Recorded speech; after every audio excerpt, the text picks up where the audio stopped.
1. The lure of the coast. 2. Enter the Dutch EIC. 3. Treaties and monopolies. 4. The fall of the Dutch. And finally, Section 5, Rise of the British. It's basically a classic tale of rise and fall, so let's just jump right in. Okay, Section 1, the lure of the coast, the first arrivals. Let's see exactly who was eyeing up that extremely lucrative monopoly the Portuguese had already established. Now check out this rapid succession of new players entering the chat. It wasn't just kingdoms clashing here. It was businessmen arriving on the scene. In 1588, Ralph Fitch, the pioneer Englishman, shows up in Kerala. And honestly, his arrival was basically a giant signal flare to the rest of Europe that the Portuguese monopoly was vulnerable. And wow, the corporate world reacted incredibly fast to that news. By 1600, the British East India Company is officially formed. And just 2 years later, in 1602, the Dutch East India Company pops up. The race for the ultimate spice monopoly was officially on.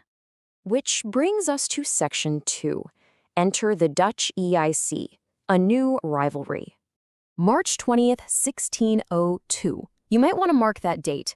This is the exact moment the United East India Company, what we all know as the Dutch EIC, was born. And listen, this wasn't just a ragtag group of merchants. No way. This was a state-sponsored mega corporation, and they were founded with one primary, totally laser-focused goal: eliminate the existing Portuguese spice monopoly in Kerala and take the whole shebang for themselves.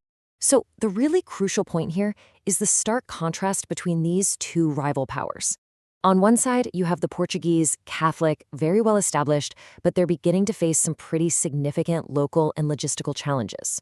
On the flip side, you've got the Dutch, Protestant, deeply inspired by the crazy financial success the Portuguese had been enjoying, and stepping up as this incredibly aggressive, highly motivated new competitor. You see, this wasn't just a simple trade dispute. It was a full-on ideological and corporate war for absolute market dominance. All right, moving on to Section 3, Treaties and Monopolies, Peak Dutch Power.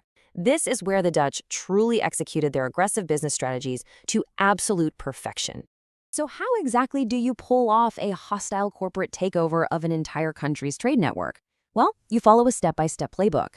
Step 1 for the Dutch, secure local allies. In 1604, they signed a massive crucial treaty with the Zamarin, who was a very powerful local ruler.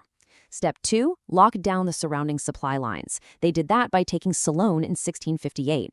And Step 3, strike right at the heart of your competitor's operation. In 1663, they captured Kochi Fort. And that specific capture in 1663, that officially ended Portuguese supremacy in Kerala. The old boss was out, and the new boss was officially in. You know, what's truly fascinating here is how systematically the Dutch secured these local monopolies. They didn't just conquer blindly. They targeted very specific, highly valuable trade hubs. For instance, they took Kollam in 1661, actually ended up losing it, and then just relentlessly went back and recaptured it. They secured Kochi in 1663, along with Kodungallur and Kannur. Basically, by partnering with, and let's be real, sometimes coercing local kings, they totally locked down the entire supply chain of the spice trade. Now, if we look at the years between 1679 and 1728, the Dutch were experiencing their absolute golden era in Kerala. For roughly 50 years, they enjoyed near-total political and trade dominance. Think about that. They dictated the prices, they controlled the ports, and they essentially ran the entire regional economy. But, well, as anyone in the corporate world knows, monopolies rarely last forever. Which leads us perfectly into Section 4, the fall of the Dutch, a changing tide. Let's look at the exact turning point where this seemingly unstoppable empire finally began to crack. Our source document states it pretty clearly. The rise of Marthanda Varma in Travancore was a huge blow. In 1741, Marthanda Varma defeated the Dutch. Guys, this is a massive paradigm shift. The Dutch, who had so carefully managed local rulers for decades, finally met a local power they just couldn't control. The year 1741 completely shattered Dutch dreams of maintaining total, unquestioned control over the region. And once that armor was pierced, man, the dominoes fell fast. The English, totally sensing weakness in the water, built a competing fort right in Thalassery. Then the Zamarin, their former ally, remember, turns on them and actually forms an all-Kerala alliance against the Dutch. Forced into a corner, the Dutch had to sign treaties in 1743 and 1753 that heavily weakened their strategic position.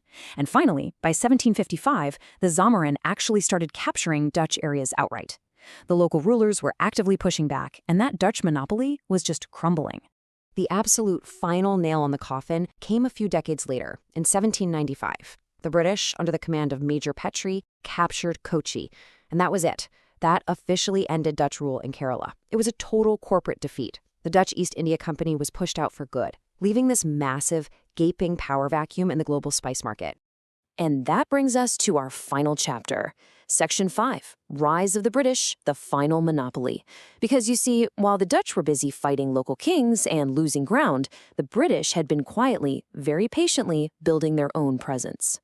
The British expansion strategy was honestly a masterclass in playing the long game. Step 1, make contact. Way back in 1615, Captain Keeling arrived with 3 ships. Step 2, secure local permissions. Keeling actually managed to secure crucial trade freedom from the Zamorin, specifically for pepper exports. Step 3, put down roots. They started establishing factories, which, just to be clear, weren't factories like we think of today. They were essentially heavily fortified trading posts and warehouses. Geographically, they were incredibly strategic with exactly where they planted their flags. They secured a vital foothold in Kozhikode, getting permission from the Zamorin in 1664. They set up shop in Panani, and they even went down south to Vizianjam, with permission from the Vaynad king way back in 1644. By quietly securing these specific, spread-out locations, the British were slowly and methodically building their market share. And they were doing this all while the Dutch and Portuguese were just exhausting themselves fighting each other. And right here is where we see true corporate survival tactics at play. Remember back in 1663 when the Dutch captured Kochi and pushed out the Portuguese? Well, the British didn't try to heroically fight the victorious Dutch army. Nope. Instead, they executed the 1663 pivot.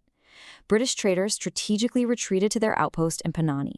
They laid low, they survived, and they simply bided their time during the entire Dutch Golden Era, just waiting for their main competitors to eventually falter. So by playing that incredible long game, retreating when necessary, and perfectly capitalizing on the Dutch downfall, the British outlasted them all.